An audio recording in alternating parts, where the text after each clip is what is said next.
لا حول ولا قوة إلا بالله العلي العظيم. أعوذ بالله من الشيطان اللعين الرجيم. بسم الله الرحمن الرحيم. الحمد لله الذي هدانا لهذا وما كنا لنهتدي لولا أن هدانا الله.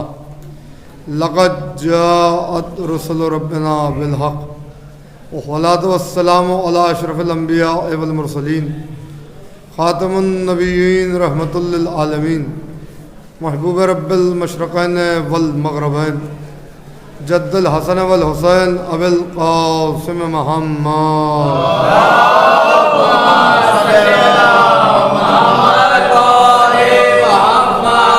وعلى آل بيته الطيبين الطاهرين المعصومين المظلومين المنتخبين المنتجبين ولعنة الله على أعدائهم أجمعين من الآن إلى قيام يوم الدين.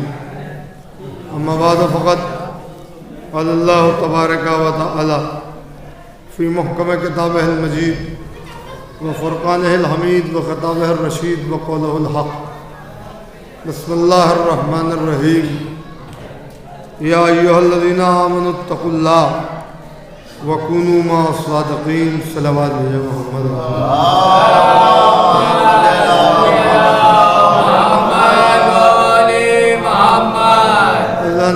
گرام قدر برادران ملت عزیزان سرکار مظلوم کربلا ماتمداران سرکار سید الشہداء، مسلسل آپ ذکر اہل بیت کی اس عظیم ترین عبادت میں مصروف ہیں اور اجر رسالت کی ادائیگی کے فرائض کو انجام دینے کی سعادت حاصل کر رہے ہیں. یہ مجلسیں چونکہ ہر سال بسلسلہ شہادت حضرت امام جعفر صادق علیہ الصلوۃ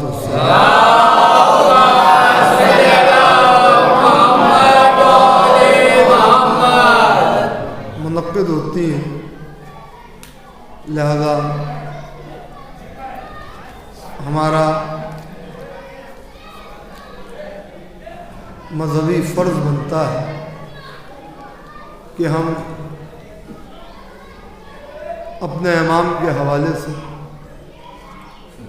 کچھ گفتگو اس مجلس میں ضرور کریں. انشاءاللہ بات وہاں تک آئے گی. بہت زیادہ لمبی چوڑی تقریر کا نہ موقع ہے نہ محل ہے. میں نے قرآن مجید کے سورہ برات سے ایک مشہور و معروف آیت کی تلاوت کا شرف حاصل کیا ہے.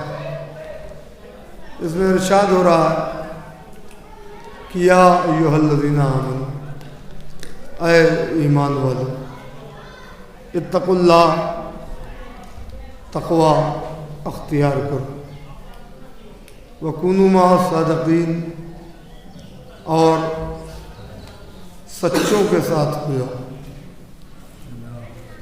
اس سے پہلے بھی آپ مجھ حقیر سے اس آیت کی روشنی میں مجلس سماعت فرما چکے ہیں، جس میں میں نے قرآن مجید سے صدیق اور صادق اور صادقین اور اس قسم کے لفظوں سے مربوط آیتیں آپ حضرات کی گوش گزار کی تھی اور یہ بتانے کی کوشش کی تھی کہ صدیق بندے نہیں بناتے، صدیق بنانا کام اللہ کا ہے. کیا کہنے، اللہ جسے چاہتا اسے صدیق بناتا ہے. ہر ایک خود سے یہ دعویٰ کرے کہ وہ سچا ہے تو اس سے بڑا جھوٹا کوئی نہیں.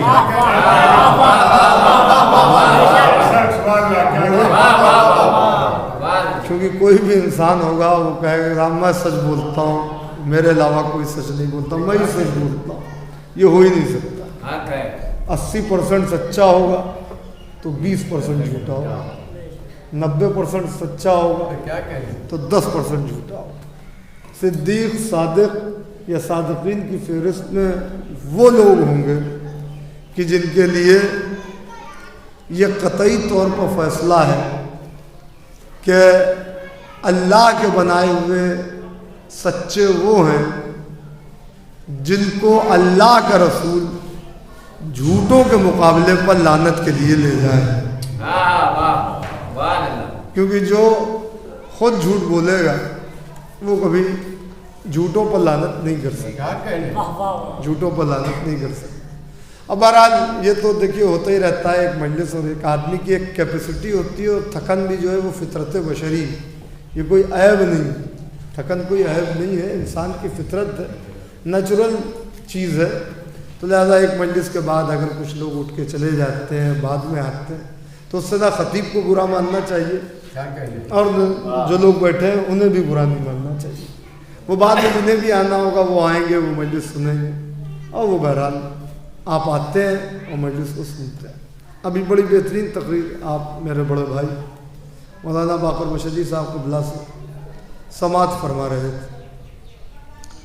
عزیزوں, اس آیت میں کچھ باتیں قابل غور, اور کیونکہ میرے سامنے ایک پڑھا لکھا مجمع بیٹھا ہوا, میرے بڑے بھائی فرزند خطیب الایمان مولانا عمار ضروری صاحب کو بلا تشریف رکھتے ہیں. یہ میرے لیے شرف کی بات ہے کہ حوصلہ افزائی کے لیے بیٹھے ہوئے ہیں, ورنہ میں مجلس کو ان کے لیے تو نہیں پڑھ رہا ہوں, یہ مجھ سے بہتر جانتے ہیں, مجھ سے زیادہ جانتے ہیں. بہرحال اپنے نوجوان بھائیوں کو متوجہ کرنا مقصود ہے. دیکھیے, یا ایھا الذین آمنوا, یعنی خطاب جو ہو رہا ہے وہ صاحبان ایمان سے ہو رہا ہے. اب اس پڑھے لکھے مجمع میں یہ بتانے کی ضرورت نہیں کہ ایمان کی ڈیفینیشن کیا ہے, ایمان کسے کہتے ہیں, ایمان کیا ہے, یہ بتانے کی ضرورت نہیں ہے. المختصر اتنا سن لیجئے کہ کل ایمان کی ولایت کے اقرار کو ایمان کہتے ہیں. کل ایمان کی ولایت کے اقرار کو اور ان کی محبت اور مودت کو ایمان کہتے ہیں. اور میرے اس جملے کی تائید سرکار دو عالم کی حدیث کرتی ہے کہ یا علی حبوں کا تقویٰ والایمان, اے علی تمہاری محبت تقویٰ ہے اور تمہاری محبت ایمان. تو یہ بات واضح ہو گئی کہ ایمان مولا کائنات کی ولایت اور ان کی مودت اور ان کی محبت کا نام, تقویٰ بھی مولا کی محبت اور ان کی مودت کا نام. اب اگر بات ایمان کی جائے تو میرا مولا امیر المومنین ہے, اور بات تقوی کی جائے تو علی امام المتقین. یہ بالکل 2+2 والی بات ہے, اس میں کوئی پریشانی کی ضرورت نہیں ہے کہ کسی لائبریری میں جانے کی ضرورت ہے یا کسی عالم کی صحبت میں بیٹھنے کی ضرورت ہے. یہ تو بالکل سامنے کی بات ہے, سامنے کی بات. علی امیر المومنین ہے, علی امام المتقین. اب اس کے بعد اللہ کہہ رہا ہے کہ خالی یہیں تک نہ رہنا, جب تمہارے پاس ایمان اور تقوی کی دولت آ جائے وَكُونُوا مَعَ الصَّادِقِينَ, تو سچوں کے دامن کو پکڑ لیں, سچوں کے دامن کو پکڑ لیں. دیکھیں صادقین بھی جمع پلورل, یعنی صادق ایک سچا, صادقین دو سچے, صادقین ایک جماعت. اب وہ جماعت 5 کی ہو, 12 کی ہو, 14 کی ہو, صادقین کی منزل میں مجھے اس سے زیادہ گنتی آتی نہیں ہے. ایک صلوات بھیج دیں محمد و آلہ محمد.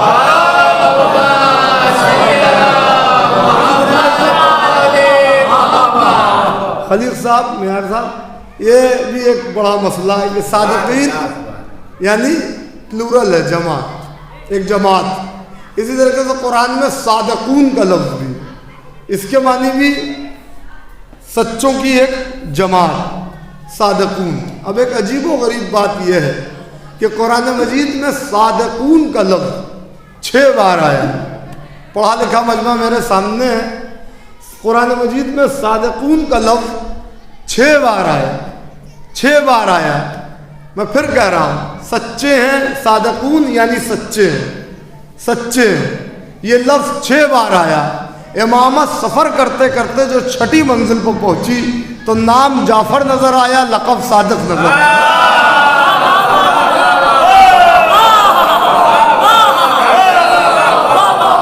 ایک صلوات بھیجنے والے بلند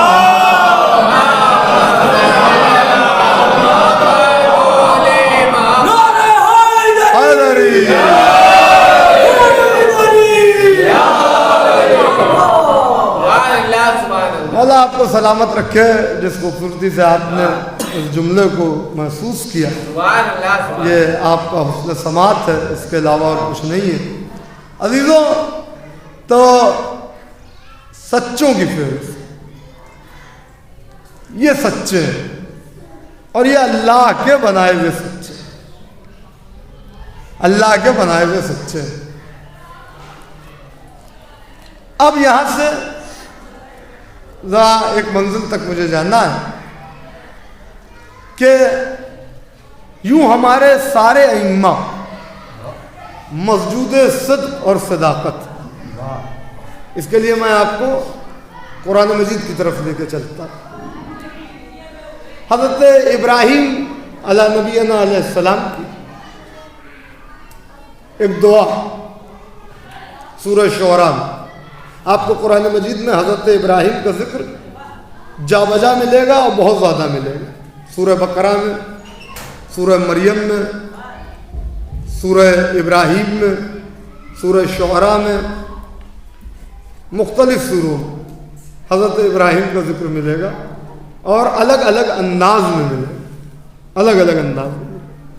سورہ مریم میں تو اب سنیے، حضرت ابراہیم نے دعا کی سورہ شعراء میں اس کا ذکر ہے، وَاجْعَلْ لِي لِسَانَ صِدْقٍ فِي الْآخِرِينَ، پروردگار تو میرے لیے ایک سچی زبان آخری زمانے میں بنا دے،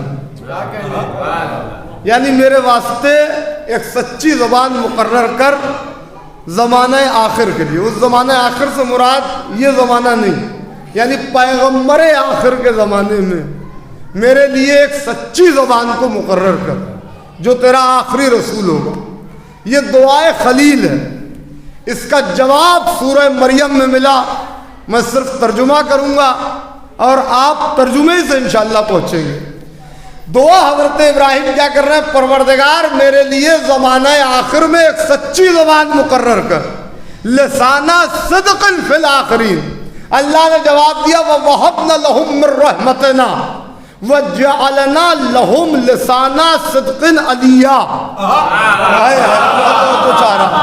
یہ قرآن مجید کی آیت ہے، قرآن ہے، میرا بیان نہیں ہے، قرآن کی آیت ہے، میری بیان کی بھی کوئی روایت نہیں ہے، ماننا تو پڑے گا۔ وَجَعَلْنَا، اور بنا دی، لَهُم، ان کے لیے، لسان، زبان، صدقن، سچی، علیہ، کیسی؟ علی جیسی۔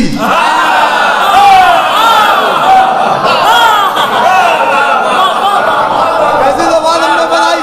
علی جیسی، یعنی مولائے کائنات کو ایک سچی زبان مقرر کر دیا اللہ نے حضرت ابراہیم کی دعا کے نتیجے میں۔ اب مجھے ایک جملہ کہنے دیجئے کہ جب مولائے کائنات حضرت ابراہیم کی دعاؤں کا ثمرہ بن کے دنیا میں آ رہے تھے تو وہی آئیں گے جس گھر کو ابراہیم نے اپنے ہاتھوں سے